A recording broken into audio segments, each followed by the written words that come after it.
Saudari-saudaraku terkasih dalam Tuhan Yesus Kristus, selamat pagi dan berkah dalam. Kita bertemu kembali dalam renungan harian Kamis 4 Juli 2024. Sabda Tuhan yang kita pakai sebagai bahan permenungan kita ambil dari bacaan Ekaristi hari ini.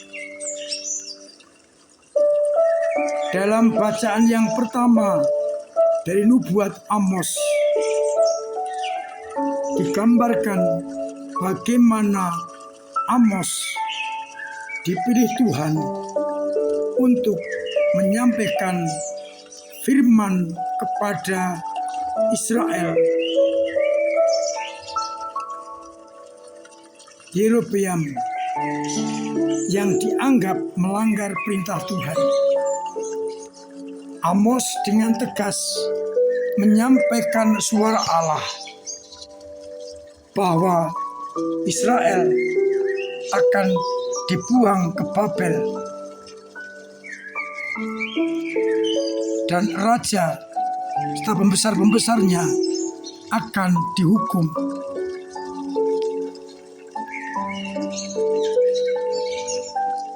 Israel ditolak oleh Tuhan karena ia melawan perintah Yahweh.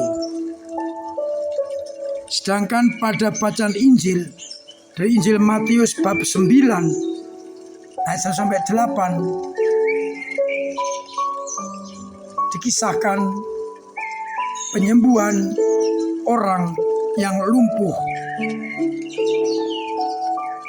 Yang menarik adalah Yesus menunjukkan kuat kuasa Allah sebagai anak Allah yang berkuasa mengampuni dosa.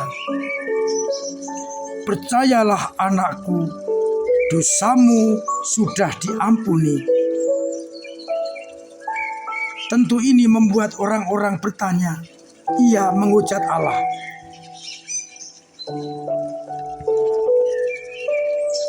Tapi dengan peristiwa itu, semua mengatakan bahwa anak manusia berkuasa untuk mengampuni dosa.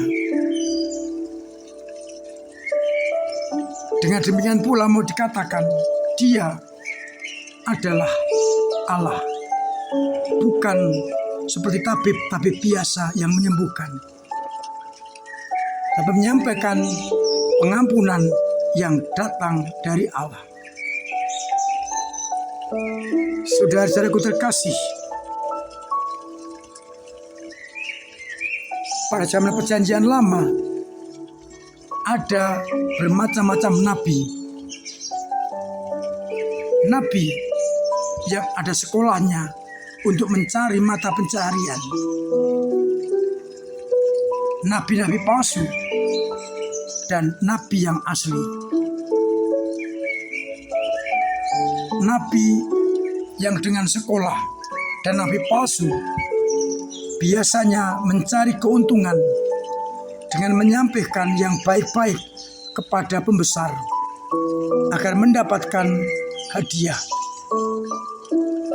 Tapi nabi yang sejati akan menyuarakan Allah sekalipun keras dan mengkritik raja.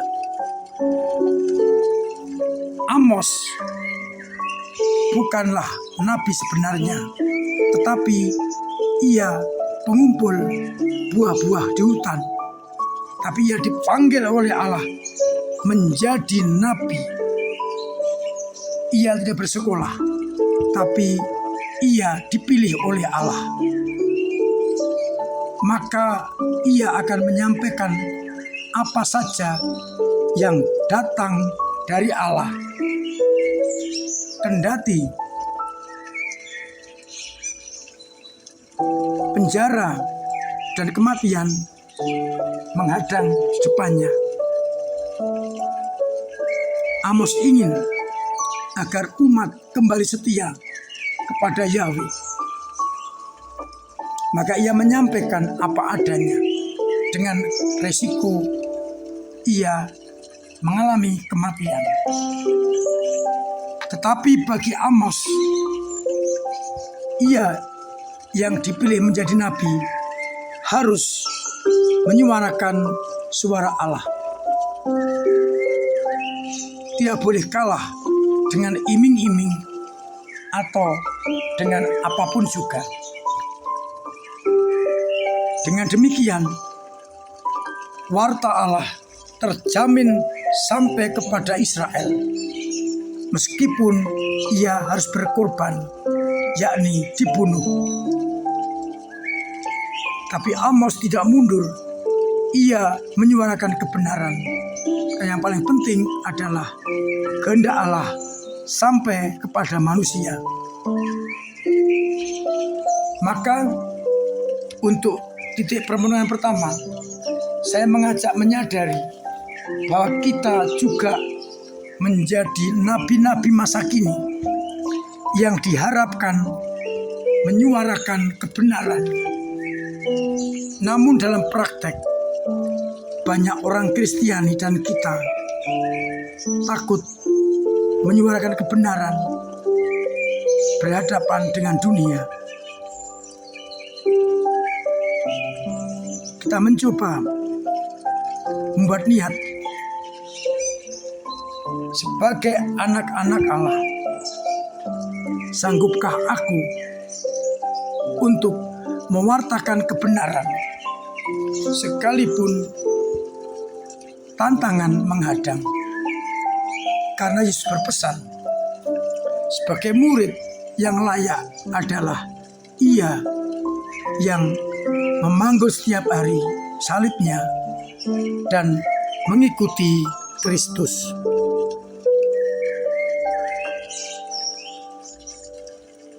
Dari bacaan Injil, kita melihat Yesus bertindak sebagai orang yang berwibawa, tidak seperti tabib-tabib yang lain. Ia berkuasa mengampuni dosa, dan dengan demikian ia menyatakan dialah anak Allah. Yesus harus dipercayai sebagai anak Allah yang berkuasa seperti Allah. Boleh kita tanyakan kepada diri kita selama ini, bagaimana kita menerima Yesus? Apakah seperti orang-orang waktu itu hanya mengikuti pada kepentingan duniawi, penyembuhan, penggandaan roti, dan macam-macam, tapi bukan menerima Yesus sebagai Allah yang menjelma menjadi manusia?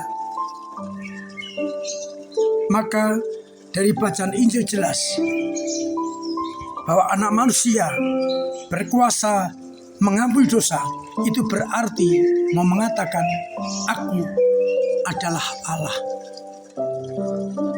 Maka konsekuensinya menerima Yesus bukan sebagai manusia biasa, tetapi Allah yang menjelma menjadi manusia. Bukan untuk urusan duniawi, tetapi untuk urusan surgawi. Mudah-mudahan kita benar-benar ikut Yesus sebagai Yesus yang benar, sebagai utusan Allah, dan bukan kita pakai untuk kepentingan duniawi. Semoga lewat bacaan-bacaan hari ini kita konsekuen dengan martabat kita sebagai anak-anak Allah yang sungguh-sungguh diharapkan untuk menjadi nabi masa kini dan menerima Yesus sebagai anak Allah. Tuhan memberkati kita sekalian. Amin. Marilah berdoa. Bapa yang penuh kasih, kami bersyukur atas sabda-Mu yang mengingatkan kami dan panggilan kami sebagai anak-anak-Mu, sebagai nabi yang sungguh-sungguh diutus oleh Allah untuk mewartakan kebenaran. Biarlah lewat sabda-Mu hari ini kami Kau mampukan untuk hidup sesuai dengan martabat kami menjadi anak-anak-Mu yang setia. Kuatkanlah iman kami yang kadang jatuh, kadang lemah, kadang mandek, agar dengan bantuan-Mu iman kami kembali hidup, bertumbuh dan berkembang. Semoga umat-Mu yang sakit Engkau sembuhkan, yang punya beban berat Engkau ringankan, yang punya persoalan Engkau bantu untuk mengurainya, yang kesulitan ekonomi Engkau bantu usahanya, Engkau beri keberhasilan, agar akhirnya dalam keadaan apapun mereka tetap menyadari kehadiran-Mu.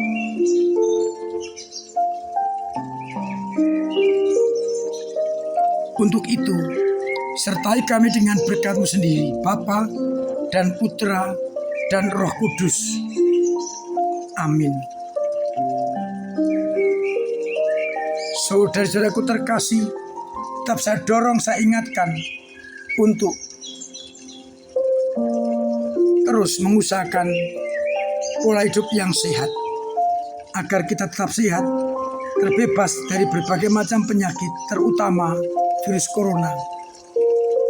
Kalau kita sehat, keluarga sehat, sama sehat, karena kita tidak membawa penyakit. Terima kasih untuk perasa penjenengan kepada gereja dengan doa-doanya, dengan tenaga dan karya, dan dengan dana yang sungguh membantu gereja di dalam mewujud nyatakan kerajaan Allah di tengah masyarakat. Saya undang umat untuk terlibat dalam kegiatan gereja dengan talenta masing-masing, agar dengan demikian gereja kita semakin guyup, berkembang, dan menghadirkan kerajaan Allah.